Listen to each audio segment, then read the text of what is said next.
Okay, so let's begin our session. Very good morning to everyone. You can unmute yourself. Good morning, Good ma'am. morning, ma'am. Good morning, ma'am. How are you? कैसे हैं सब लोग? बड़े ही अच्छे हैं हम बड़े ही अच्छे हैं। चलो अच्छी बात है। अच्छी बात है, सब लोग बड़े ही अच्छे रहें। चलिए, हम डिस्कस करते हैं। लास्ट 4 लेक्चर्स आप देख चुके हैं, जिसमें से first lecture was about elasticity of demand part 1. Yes, let's admit all the people. So first lecture was about elasticity of demand part 1. ठीक है, तो उसे डिस्कस करते हैं। उसमें we have studied about meaning of elasticity of demand. We have studied about meaning of elasticity of demand. Now, what is elasticity of demand? Come on, I want students' participation. What is elasticity of demand? Come on, बोलिए। Elasticity of demand क्या होता है?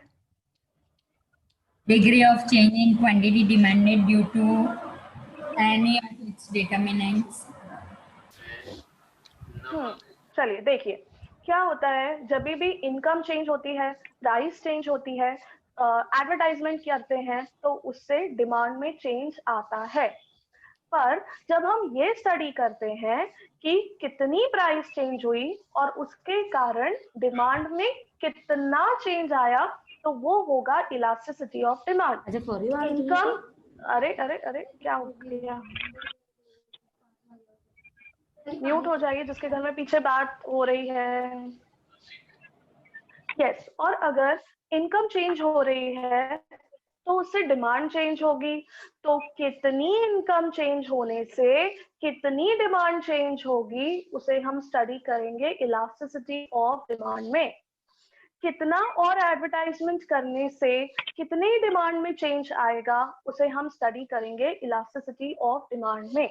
तो elasticity of demand is basically concerned with how much change in price leads to how much change in quantity demanded. How much change in income leads to how much change in quantity demanded. Price थोड़ी सी change हुई उसके कारण demand बहुत ज्यादा change हो सकती है।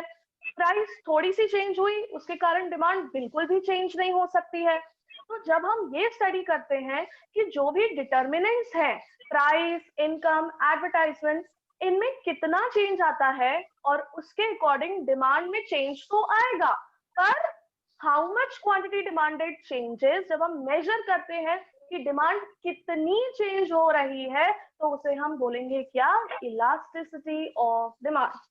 समझ में आया? यस और नो? जल्दी बोल दो, समझ में आया सबको? Yes. एक ही बच्चे को समझ में आया? Yes. Yes. तो जब हम इलास्टिसिटी ऑफ डिमांड पढ़ते हैं तो यहाँ पर कीवर्ड क्या है, कितना। समझ में आया? यहाँ पर कीवर्ड क्या है, बोलो। कितना। Yes, very good. तो कितनी प्राइस चेंज हुई उसके कारण कंप्लीट करो सेंटेंस। कितनी डिमांड चेंज होगी उसे हम कहेंगे क्या, इलास्टिसिटी ऑफ डिमांड। समझ में आ गया? कंसेप्ट क्लियर है? यस। कितनी इनकम चेंज हुई उसके कारण, come on everybody complete the sentence. कितनी इनकम चेंज हुई उसके कारण,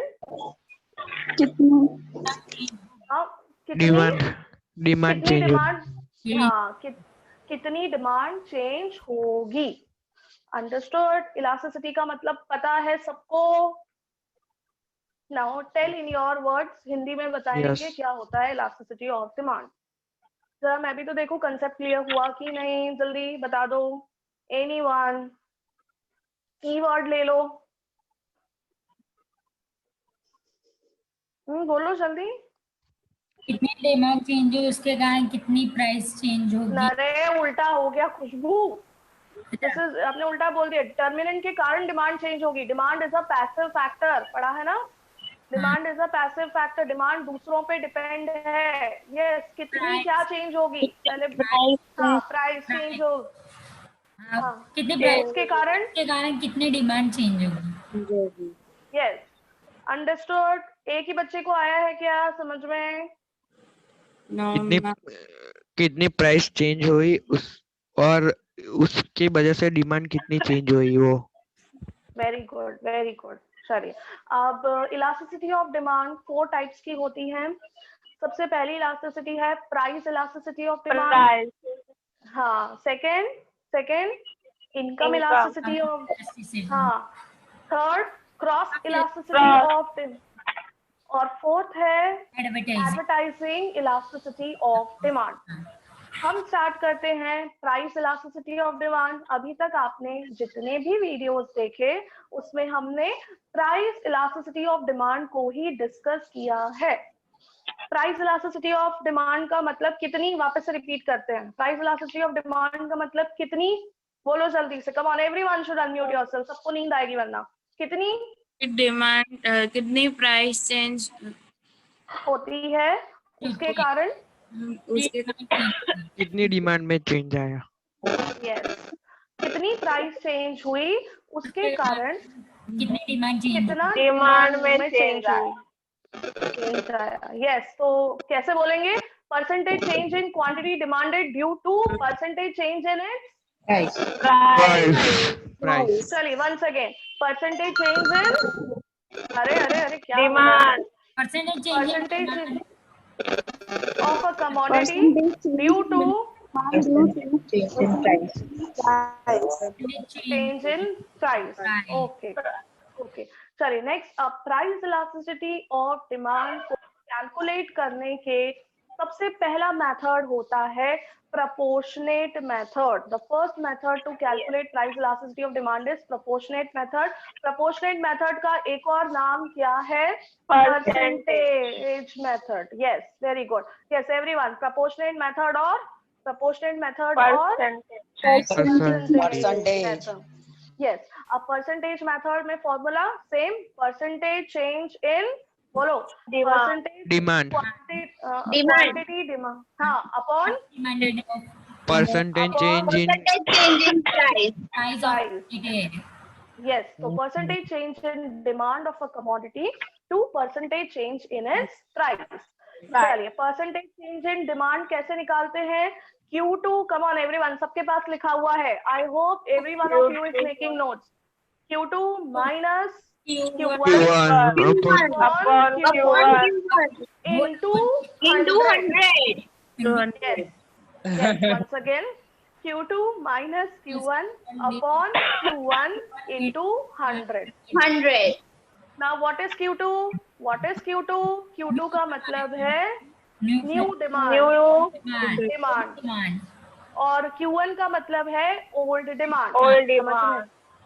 क्लियर? तो Q2 minus Q1 upon Q1 into 100 ये हो गया change in quantity demanded. अब लेते हैं change in price. Change in price कैसे? P2 minus P1 upon 1 into 100. हाँ बस यही बोलना है आपको. P2 minus P1 upon P1 into 100. और बोल दो 2-3 बार. ठीक है, तो 100 से 100 क्या हो जाएगा? कैंसिल, है ना? 100 से 100 कैंसिल कर देंगे. और उसके बाद चलिए अब यहाँ पे ध्यान देना है. Q2 माइनस Q1 को हम कहेंगे डेल Q. कोई डाउट इसमें? मैंने वीडियो में Q2 माइनस Q1 की जगह पे डेल Q लिखा था. डेल Q यानी डेल्टा Q. डेल्टा Q मतलब change in quantity demanded. Any doubt? Del Q में किसी को कोई प्रॉब्लम समझने में? नहीं? चलिए डेल P मतलब P2 बोलो. P2 minus P1 upon into ना अपॉन P1 नहीं. मैं सिर्फ बोल रही हूँ डेल P. डेल P का मतलब क्या होगा? P2 minus P1. Any problem here? किसी को डाउट यहाँ पर? डेल समझने में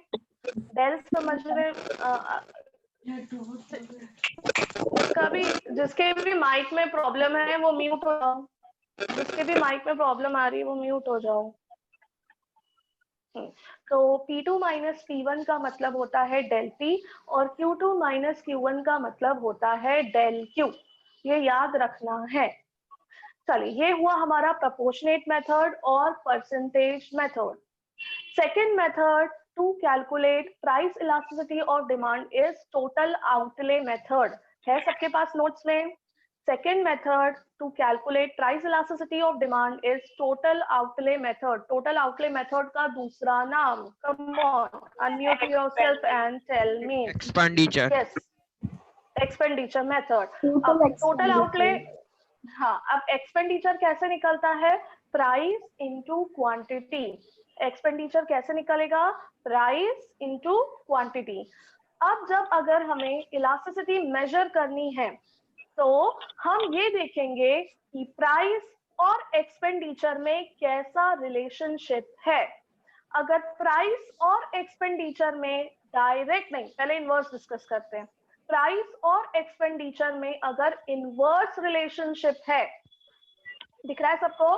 प्राइस और एक्सपेंडिचर में अगर इनवर्स रिलेशनशिप होता है, प्राइस के बढ़ने से एक्सपेंडिचर कम होना, प्राइस के कम होने से एक्सपेंडिचर बढ़ना. अगर प्राइस और एक्सपेंडिचर में इनवर्स रिलेशनशिप है तो हम उसे कहेंगे कि इलास्टिसिटी इज ग्रेटर देन 1. समझ में आया? इलास्टिसिटी इज ग्रेटर देन 1 का मतलब जब प्राइस और एक्सपेंडिचर में कैसा रिलेशनशिप होगा? जल्दी से बता दो. Inverse. तो एक ही बच्चा इनवर्स रिलेशन. हाँ, अब नोट्स में देख के बताओ, जब प्राइस और एक्सपेंडिचर में डायरेक्ट रिलेशनशिप होगा तो elasticity will be less than 1। समझ में आया? कोई डाउट यहाँ पर? कोई डाउट यहाँ पर किसी को? चलिए, प्राइस के चेंज होने से जब एक्सपेंडिचर में कोई चेंज नहीं आएगा, प्राइस के चेंज होने से जब एक्सपेंडिचर में कोई चेंज नहीं आएगा, तब इलास्टिसिटी इज इक्वल टू 1। कोई डाउट? चलिए नेक्स्ट आते हैं।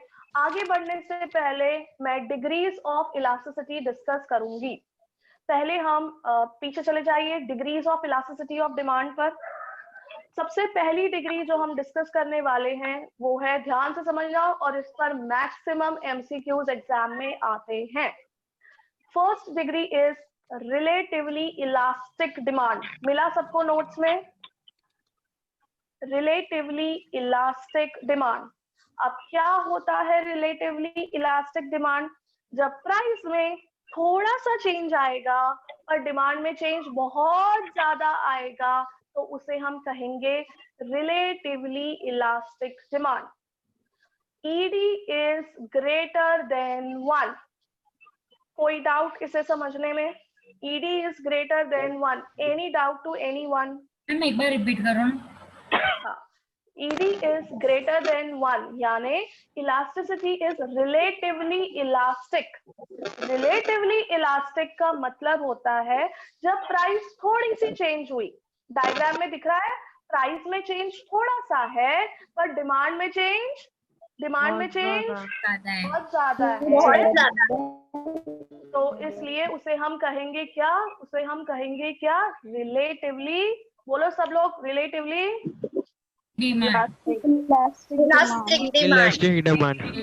In that case, ED is greater than 1 or less than 1? Greater than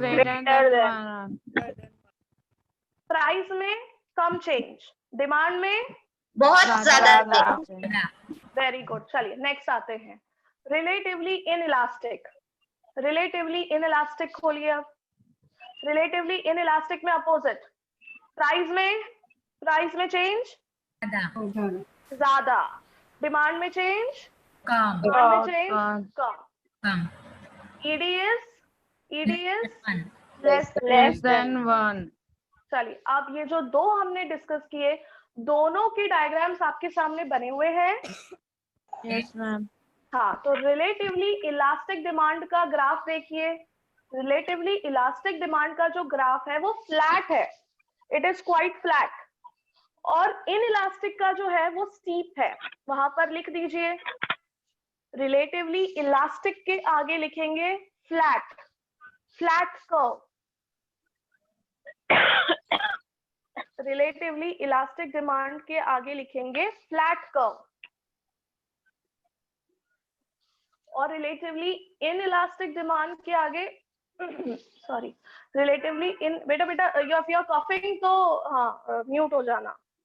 हाँ, रिलेटिवली इन इलास्टिक डिमांड के आगे लिखेंगे स्टीप कर्व। कौन सा है?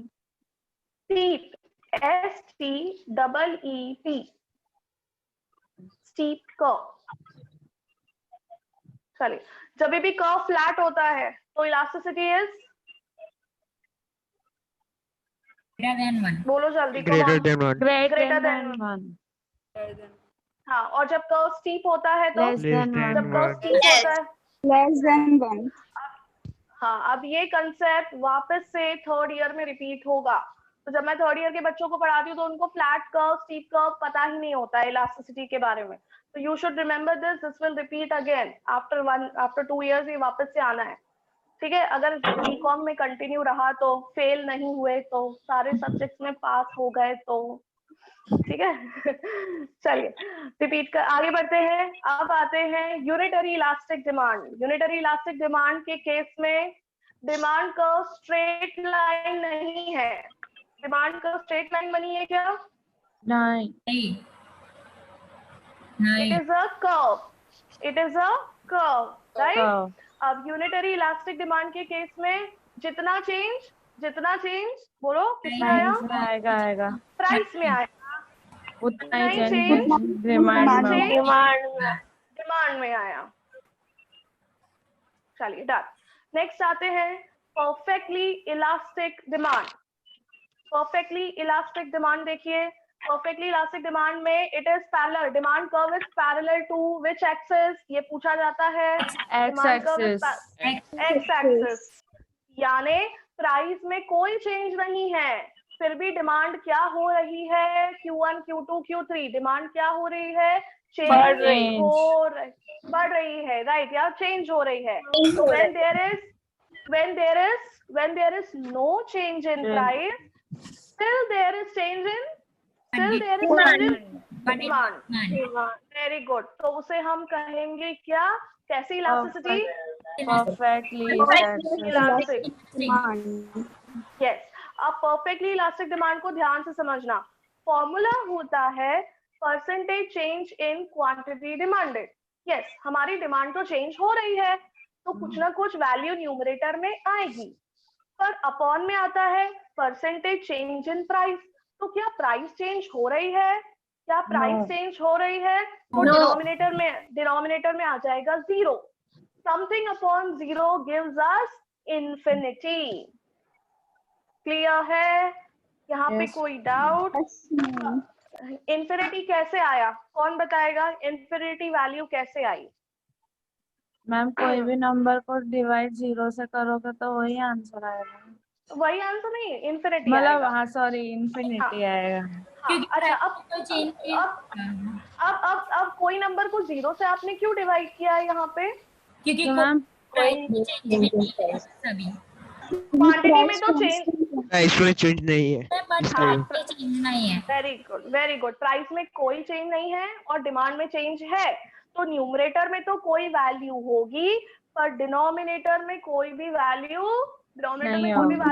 नहीं होगी। Next, perfectly inelastic demand. Perfectly inelastic demand के केस में क्या हो रहा है, demand curve is parallel to which axis, y axis. Very good, y axis. हाँ मैम एक डाउट है, पूछो। मैम परफेक्टली इलास्टिक डिमांड में डिमांड तो चेंज होती है पर प्राइस में चेंज नहीं है।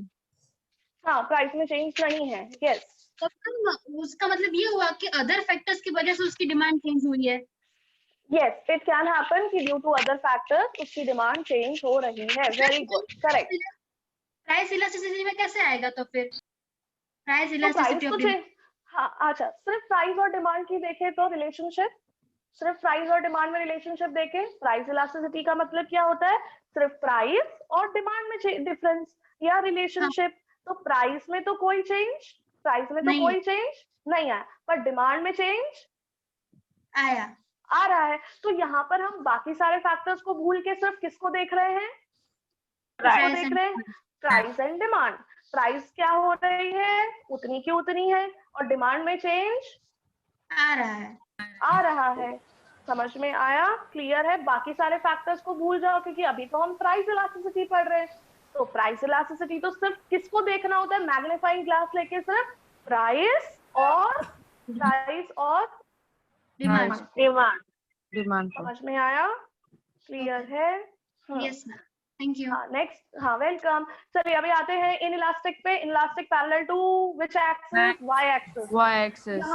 यहाँ पर क्या डिमांड चेंज हो रही है, यहाँ पर क्या डिमांड चेंज हो रही है? नहीं, नो मैम, सिर्फ किस में चेंज आया है, अब सिर्फ प्राइस में चेंज आया है। तो चलिए अब ऊपर न्यूमरेटर में तो क्या आता है, परसेंटेज चेंज इन, न्यूमरेटर में डिमांड। Very good. तो डिमांड में चेंज 0, राइट, 0 अपॉन प्राइस में चेंज आया है, 0 upon something will give you 0 upon something 0। Understood? तो परफेक्टली इन इलास्टिक डिमांड के केस में डिमांड का elasticity is equal to 0। Very good.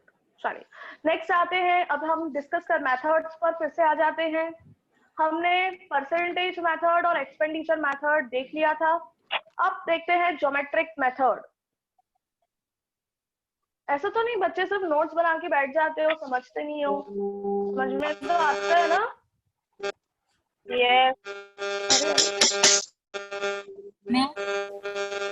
किसके यहाँ डिस्टर्बेंस है? म्यूट हो जाओ, किसके यहाँ डिस्टर्बेंस है?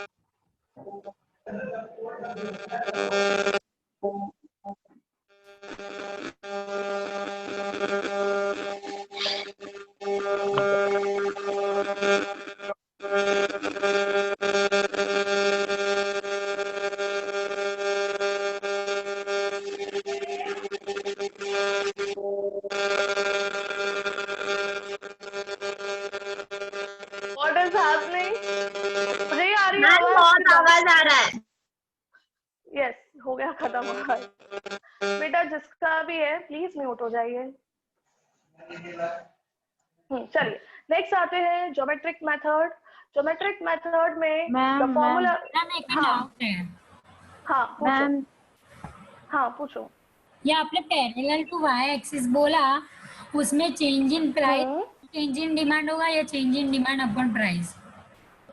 हमेशा change in demand upon price ही होगा बेटा। फॉर्मूला क्या है? Change in demand upon change in price. तो हमेशा डिमांड अपॉन प्राइस ही होगा दोनों में, वाई एक्सिस और एक्स एक्सिस में। हाँ फॉर्मूला ही सेम है जब डिमांड अपॉन प्राइस। ओके ठीक है। हाँ चलिए। यस, और किसी को डाउट है? हाँ मैम ये जो आपने वो टोटल आउटले मेथड वाला जो नहीं एक ग्राफ बनवाया था लास्ट में, मैम वो ग्राफ है ना अच्छे से समझ में नहीं आया।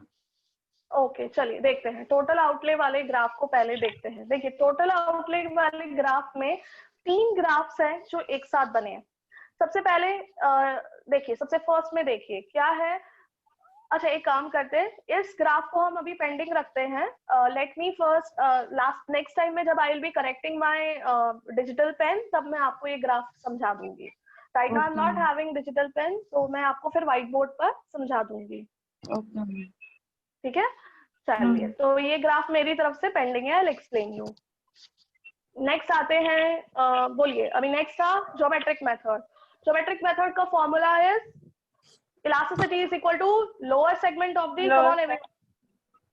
lower segment of the yes, so L upon U, right? Yes clear? चलिए तो L upon U। अब इसे हम दो तरह से समझते हैं, in the case of linear demand curve and in non linear demand curve. Linear demand curve का मतलब होता है ऐसा demand curve which is a straight line. Understood?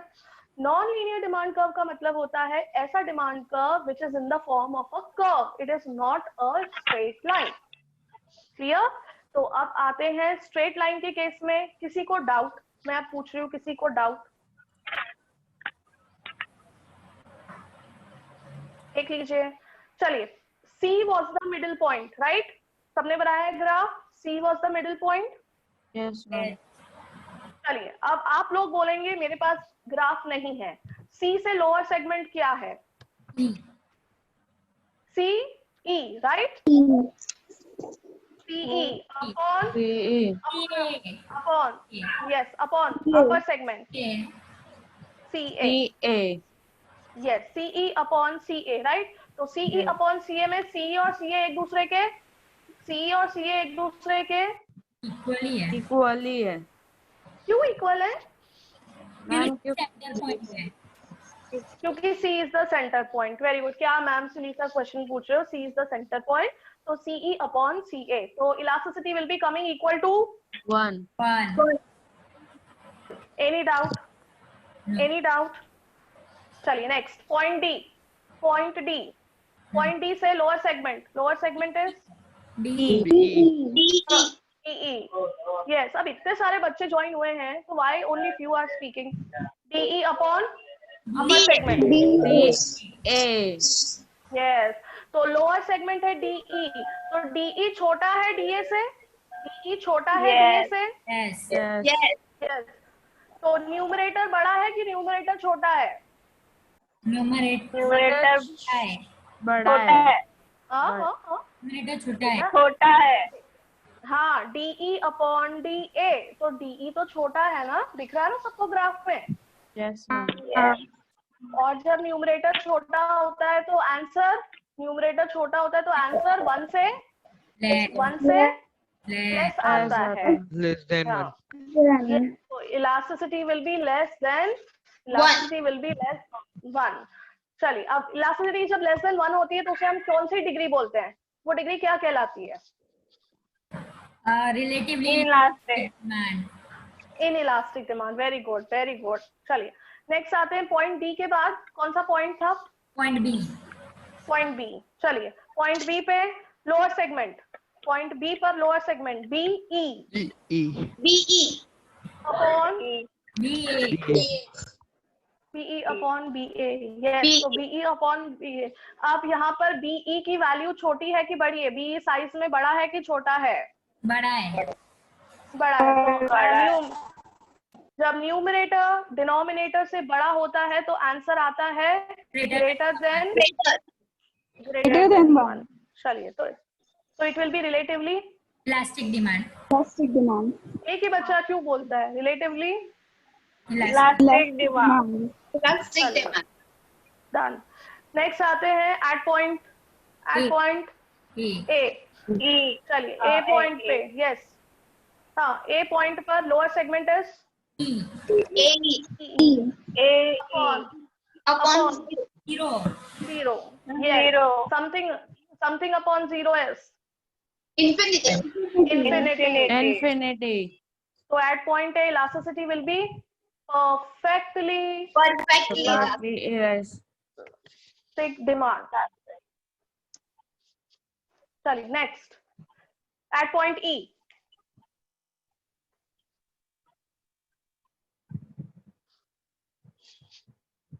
बोलो। at point E 0 upon EA. 0 upon EA is equal to 0. 0, so perfectly yes, correct। चिल्लाते क्यों? perfectly inelastic demand। मैं बेचारी नन्ही सी जान, क्यों चिल्ला रहे हो मेरे ऊपर? चलिए नेक्स्ट आते हैं, ये भी कंप्लीट हुआ। Non linear demand curve. हाँ, नॉन लीनियर डिमांड कर्व में अगर ग्राफ एक कर्व है और उस कर्व पे आपको किसी पॉइंट पर इलास्टिसिटी कैलकुलेट करनी हो तो हम क्या करते हैं? एक टेंजेंट ड्रॉ करते हैं। Now what is tangent? Tangent वो लाइन होती है जो उस पॉइंट को टच करके जाएगी। Only touching, no kissing. ठीक है, वंस अगेन, क्या कहने का मतलब जब क्या होगा, जब आपको नॉन लीनियर डिमांड कर्व दिया है और उस पर किसी पॉइंट पर क्या निकालना हो? इलास्टिसिटी निकालना हो, तब आप क्या करेंगे? उस पॉइंट से क्या ड्रॉ करेंगे? टेंजेंट ड्रॉ करेंगे। टेंजेंट का मतलब है एक ऐसी लाइन स्केच करेंगे जो उस पॉइंट को क्या करके जाए? सिर्फ उस पॉइंट टच करके जाए। Yes, very good. अब आपको वो पॉइंट पर क्या मिल गया है? उस पॉइंट पर आपको एक लाइन बन गई है और वो लाइन हो जाएगी आपकी लीनियर डिमांड कर्व। वो लाइन क्या हो जाएगी? बोलो। लीनियर लाइन क्या हो जाएगी बेटा? Line linear demand. हाँ, अब लाइन आपको लीनियर डिमांड कर्व मिल गई है और आपको पता है लीनियर डिमांड कर्व पे formula is PB upon PA। PB ना बच्चा ना, formula is lower segment upon upper segment. तो लोअर सेगमेंट हो जाएगा PB upon PA। Correct. PB और PA, न्यूमरेटर छोटा है कि बड़ा है? छोटा है। तो छोटा है तो answer will be coming less than, यहाँ पर आंसर विल लेस देन 1। चलिए नेक्स्ट मेथड आता है arc method. Last method to calculate price elasticity is arc method, जिसे हम एवरेज मेथड भी कहते हैं। क्यों एवरेज मेथड कहते हैं? आप ध्यान से सुनना, इसका भी एक MCQ आता है। जब आपको किसी डिमांड कर्व के 2 पॉइंट्स पर, जब आपको किसी डिमांड कर्व के 2 पॉइंट्स के बीच में इलास्टिसिटी कैलकुलेट करनी हो, पॉइंट सी और पॉइंट डी, 2 पॉइंट्स के बीच में आपको इलास्टिसिटी कैलकुलेट करनी हो, तो उसे हम कैलकुलेट करने के लिए आर्क मेथड लगाते हैं। आर्क मेथड का फॉर्मूला आप लोग बताएंगे, पढ़िए नोट्स में से। Q2 minus Q1 divide by Q2 Q1 upon into P2 plus P1 minus P1। अच्छा, अब ये क्यों हुआ? यहाँ पर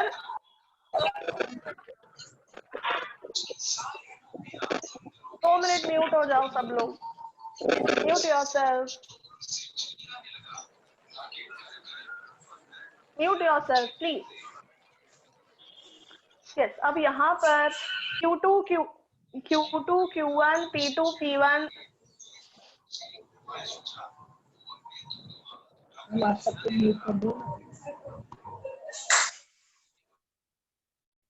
यहाँ पर Q2 Q1 P2 P1 क्यों हुआ? क्योंकि eight point C demand Q1 और P1 होगी, eight point D demand Q2 और प्राइस P2 होगी। समझ में आ रहा है? वंस अगेन, यहाँ पर फॉर्मूले में Q2 Q1 P2 P1 क्यों लिखा है? क्योंकि आर्क मेथड में हम इलास्टिसिटी कैलकुलेट करते हैं किसी 2 पॉइंट्स के बीच में, राइट? हाँ, तो C पॉइंट पर प्राइस P1 होगी, डिमांड Q1 होगी। पॉइंट D पर प्राइस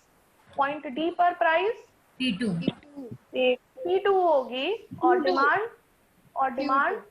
Q2 होगी। अब इन दोनों के बीच में अगर इलास्टिसिटी कैलकुलेट करनी है तो हमें Q2 Q1 P2 P1 से फॉर्मूला बनाना पड़ेगा और फॉर्मूला आपके पास है। समझ में आया? यस। फॉर्मूले में Q2 Q1 P2 P1 क्यों आया?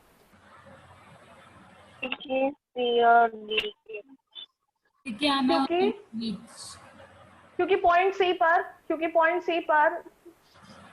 P1 और Q1, हाँ, और पॉइंट D पर Q2 और P2, तो उनके एवरेज से, क्योंकि इस मेथड को एवरेज मेथड भी कहते हैं, तो उनके एवरेज को लगाकर हमें इलास्टिसिटी निकालनी है। डाउट? नो। किसी को भी कोई डाउट ही नहीं होता है, सब समझ में आ जाता है? Yes ma'am. सारे बच्चों को सब समझ में आ गया? यस और नो तो बोलो। Yes ma'am. Yes ma'am. हाँ, यस बोलिए। नॉन लीनियर डिमांड का मैंने उसका वो डायग्राम बोलना है। अरे ये तो डिस्टर्बेंस क्यों है? Yes, non linear demand curve में आपको एक कर्व दिया है, ठीक है? क्या दिया हुआ है? Curve. Demand is in the shape of a curve, ठीक है? अब आपको पॉइंट P पर इलास्टिसिटी निकालनी है। किस पॉइंट पर निकालनी है इलास्टिसिटी? P पर। तो आप कैसे निकालोगे? आप क्या ड्रॉ करोगे? एक लीनियर लेन। हाँ, एक लाइन ड्रॉ करोगे, यानी एक टेंजेंट ड्रॉ करोगे जो पॉइंट P को क्या करके जाए? टच करके जाए। तो आपने एक लाइन ड्रॉ की जिसे हम टेंजेंट कहेंगे, वो पॉइंट P को टच करके जा रही है। अब टच करके जा रही है तो आपको मिल गया क्या? Linear demand curve. और लीनियर डिमांड कर्व के केस में आपको पता है कैसे कैलकुलेट करते हैं? Lower segment upon upper segment. हो गया, लोअर सेगमेंट अपॉन अपर, लगा दो PB अपॉन PA, ठीक है? Yes, thank you ma'am. हाँ, कर्व आपको दिया है और एक पॉइंट भी दिया है। यस। क्लियर? यस। और किसी को कोई डाउट? ठीक है, so we wind up our today's session here. आज सैटरडे है नहीं, आज Friday. Tomorrow you will be getting one more new video. I am right now not in a position to make videos. I am not well but still I am trying my best to make videos. तो कल आपको एक और video मिलेगा. Then will be meeting on Friday directly. I hope कि मैं next 2 weeks में syllabus complete कर दूं. चलिए, thank you for joining. Last week तक के लिए bye bye. Take care. Bye bye. Bye bye ma'am. Bye. Take care. You too. Bye. Ma'am get well soon. Thank you. Thank you. Bye.